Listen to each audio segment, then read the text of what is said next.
Che, y vos sabés que, bueno, en el programa de hoy nos vamos a meter fuertemente en la economía, en el trabajo, en la producción. La economía popular. En la economía popular. Qué buen tema. No lo vamos a tener a Valerdi, hoy no lo vamos a tener a Juan Valerdi, pero sí nos vamos a meter profundamente en esta economía popular, si se quiere, doméstica. Y bueno, vamos a tener una entrevista. Con José Luis Corallo, ¿sí? Bueno, nada, vamos a tenerlo a él, que es un economista argentino formado en la Escuela de Economía de la Universidad de Buenos Aires, profesor emérito de la Universidad Nacional de General Sarmiento, es especialista en economía social y solidaria de América Latina y Argentina. Tiene varios libros, Pablo. Sí. Investigaciones también publicadas. En 2022 publicó un libro en Ediciones Sikus, Economía Popular, entre la emergencia y la estrategia. ¿Cómo estás, José Luis? Gracias por poder comunicarnos con vos aquí para Mar del Plata. Hola, buenas tardes, ¿cómo están ustedes? Bien, con ganas de escucharte. Y por ahí, en principio, ¿qué es la economía popular? Mira, hay todos estos términos que vamos a estar usando son polisémicos, o sea que tienen varios significados posibles, depende de quién los usa. Por ejemplo, en el gobierno anterior había en el Ministerio de Desarrollo Social una Secretaría de Economía Social, de Economía Popular, y se entendía como economía popular la economía de los pobres y los excluidos. En mi caso, llamo economía popular a la economía de todas y todos los trabajadores.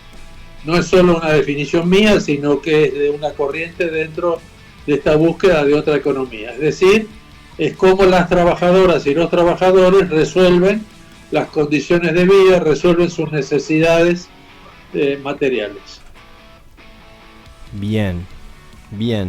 ¿Qué rol juega la creatividad y la construcción de alternativas de un consumo responsable desde la economía popular? A ver, si hablamos de la economía popular realmente existente, sí, responsable, socialmente responsable, ecológicamente responsable, no es. O sea, es la economía popular del sistema capitalista, es decir, cada cual tiene que ver cómo se salva y es a costa de los demás. Ajá. Ahora, si hablamos de la economía popular solidaria, que es la propuesta de una construcción distinta a partir de esta economía popular actual, desarrollando formas solidarias, etcétera, entonces el consumo responsable es una condición, pero no solo el consumo, sino la producción responsable, por ejemplo, que no haya contaminación ni en el consumo ni en la producción, que sea responsable en las relaciones sociales, que no haya una explotación del trabajo ajeno que deje a la gente sin posibilidad de sobrevivir dignamente, etcétera. Bien, por un lado la responsabilidad, digamos, ambiental y por otro lado la responsabilidad humana, digamos. Sí, social, humana. ¿Hay algunos hitos claves de la economía popular en estas décadas? Bueno, a ver, economía popular hay siempre, hubo siempre. No hay ningún sistema económico en la historia ni en la actualidad que no tenga un sector de economía popular que está, digamos, autónomamente o dependientemente organizado por los trabajadores. Por ejemplo, cuando digo trabajadores estoy hablando del trabajo asalariado, o sea, la economía popular vende la fuerza de trabajo, esa es una manera de reproducirse. La otra es producir por su cuenta, crear su propio trabajo, producir y vender. La otra es producir para el propio consumo. Entonces, siempre ha habido, en la medida que avanzó el capitalismo y el mercado capitalista y que las cosas necesarias para la vida fueron cada vez más y más convertidas en mercancías, la economía popular fue cambiando, dependió menos de la producción para el propio consumo y más de la compra y venta en el mercado. O sea, para poder comprar en el mercado lo necesario había que también tener algo para vender en el mercado. Es una tendencia a la mercantilización de todas las relaciones económicas. Esto pasó a lo largo del siglo pasado, digamos, hasta, podríamos decir, los 70, 80, y ahí hay otro hito, y es que el sistema capitalista entra en crisis y empieza a expulsar fuerza de trabajo de manera sistemática, y entonces la economía popular tiene que transformarse, tiene que depender más del trabajo autónomo, cuenta propia, más del autoconsumo, porque el trabajo asalariado escasea y empieza a desaparecer. O sea que se va adaptando a la época, en realidad, la economía popular. O sea, a las medidas de los gobiernos de turno, y en base a eso se va afianzando de la manera esta que explicás. Sí, los gobiernos es una manera de intervenir. La otra son las organizaciones sociales. La otra, claro, a nivel micro, es la unidad doméstica, la familia, la comunidad, que ante los cambios en el sistema van adecuándose, adaptándose, con el sentido de sobrevivir. O sea, no de ganar y hacerse ricos, eso no es el objetivo característico de la economía popular, sino el de sobrevivir y vivir lo más dignamente que se pueda. Obviamente va cambiando la economía, va cambiando las situaciones históricas, va cambiando la economía nacional, va cambiando el papel del Estado, y la economía popular se va adaptando o va exigiendo del Estado políticas que la permitan desarrollarse. O sea que es cambiante.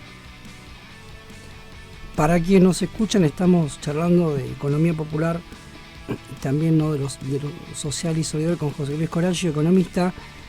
José Luis, ¿qué desafíos estratégicos tiene la economía popular para seguir de alguna manera creciendo, ¿no? Ustedes en el libro, junto a Erika Lorich, plantean como subtítulo, ¿no?, esto de entre la emergencia y la estrategia, ¿no? Claro. Bueno, eso tiene un sentido, que es el siguiente. En la medida que se entiende como economía popular, la economía de los pobres, la economía de los indigentes, la economía de los excluidos, la economía de los que nunca han conseguido todavía un trabajo y lo están buscando, en la medida que esa es la definición de lo que se considera economía popular, va cambiando la política, pero en general está orientada a que la gente aguante. Claro. Porque entre otras cosas, la exclusión genera un problema de gobernabilidad. Si hay masas excluidas, empobrecidas, que ese es el otro factor, no solo un problema de empleo, de trabajo, sino de ingreso, de acceso a medios de vida, entonces las políticas en general tienden a atender a la emergencia, incluso con la idea de que esto es temporario. Por ejemplo, al comienzo de este siglo, en el año 2000-2001, salió el plan de jefas y jefes, que era para conseguir que la gente desocupada tuviera un trabajo temporario, sí, se autoorganizara, partiendo de la base de que la situación de desempleo iba a ser temporaria. En la medida que esto es estructural, no alcanza con medidas de asistencia o de subsidio para realizar actividades de poca importancia, sino que es necesario tener una estrategia de consolidación de un sector de la economía que va a subsistir, que va a sobrevivir y que tiene que desarrollarse, complejizarse, no solo crecer, porque podría haber cada vez más y más emprendimientos pobres y de triste vida de los sectores populares, sino que es necesario que se complejice, que se produzcan productos más dotados de tecnología, con otra productividad, con relaciones sociales más solidarias. Es decir, hay que transformar la economía popular. Pero además, sí, la estrategia para lograr, lo que implica superar la idea de que para mañana hay que resolver todo, implica reconocer que la economía popular está para quedarse y que es un sector fundamental para la resolución de los problemas de la economía en su conjunto. Bien, o sea que está para sostener por ahí aquellos sectores que ante una mínima crisis empiezan como a caerse.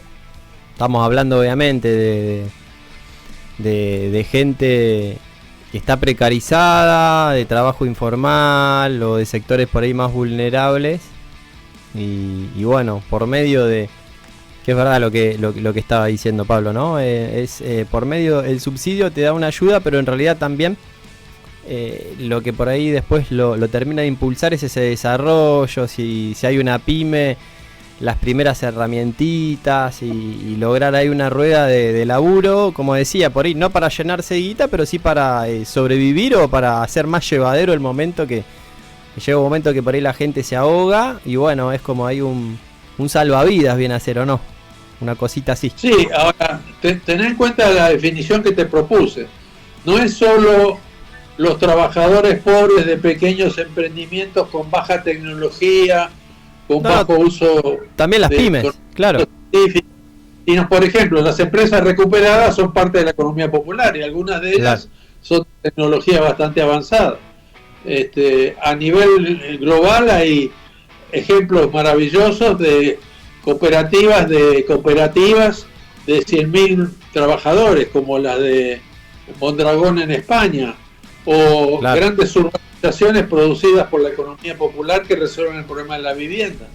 Es decir, que no es solo lo pequeño, sino que hay que tener una estrategia que vea todo el potencial que tiene el trabajo organizado, autoorganizado, asociado, solidario, de los que viven de la fuerza de trabajo, de su fuerza de trabajo y de lo que produce. José Luis, vos sé que te escuchábamos atentamente. Y ¿cómo se da este proceso? Vos tenés mucha experiencia también en América Latina, ¿no? De la economía popular.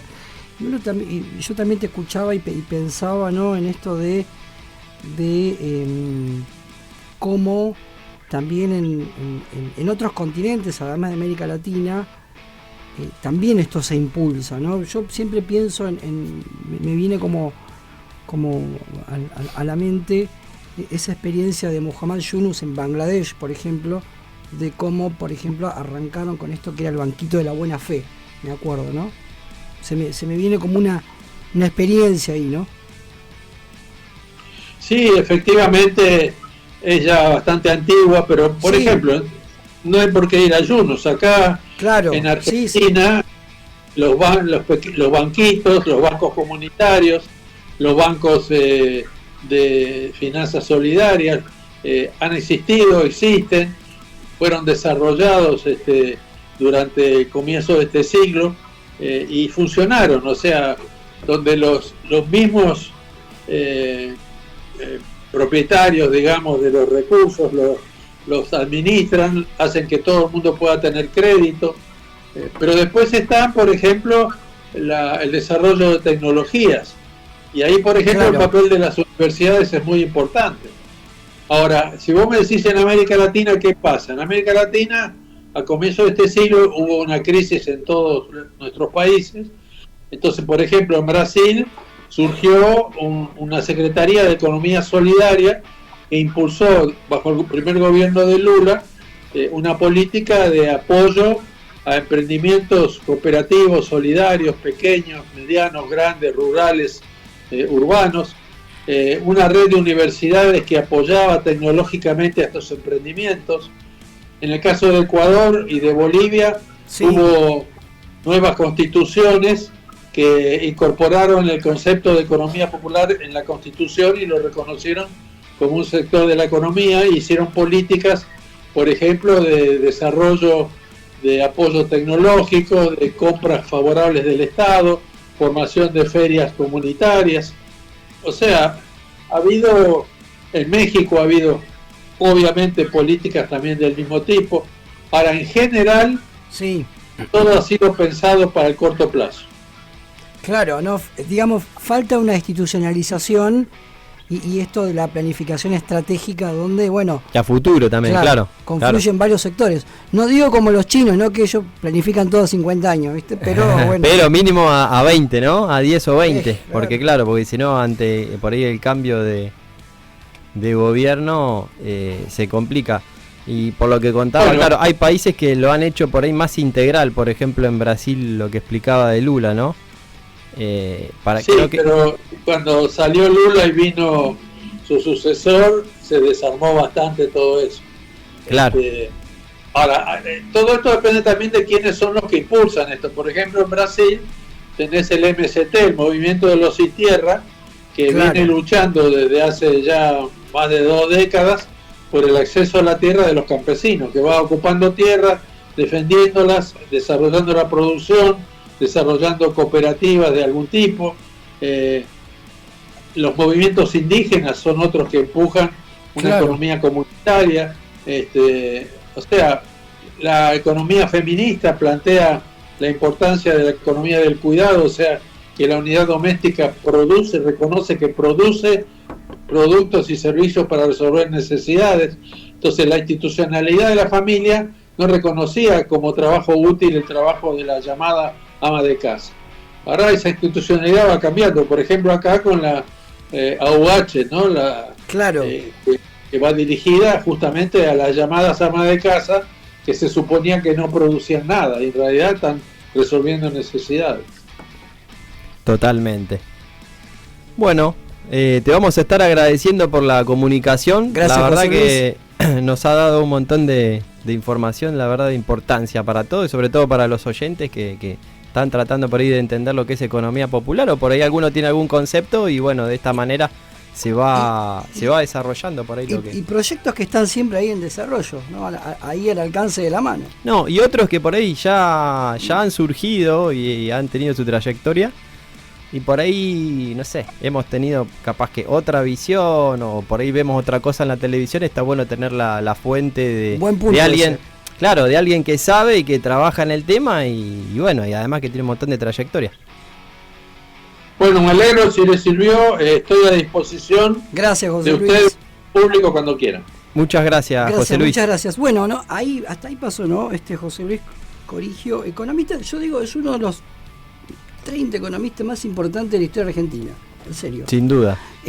Sobre todo, él tiene esta especialidad de la economía social y solidaria y siempre SICUS acercándonos proyectos de decir, che, está todo mal por ahí, pero vamos hacia adelante, ¿no? Sí. Siempre SICUS haciendo propuestas proactivas, en este caso de la economía. Que a veces pensamos que la economía es el banco, la plata, el salario. Bueno, hay una vuelta de tuerca más con la economía popular y la economía solidaria. Y Ediciones SICUS siempre, bueno, ya lo dice en su eslogan, generando puentes y comunidad y no divisiones. Sí. Es el eslogan.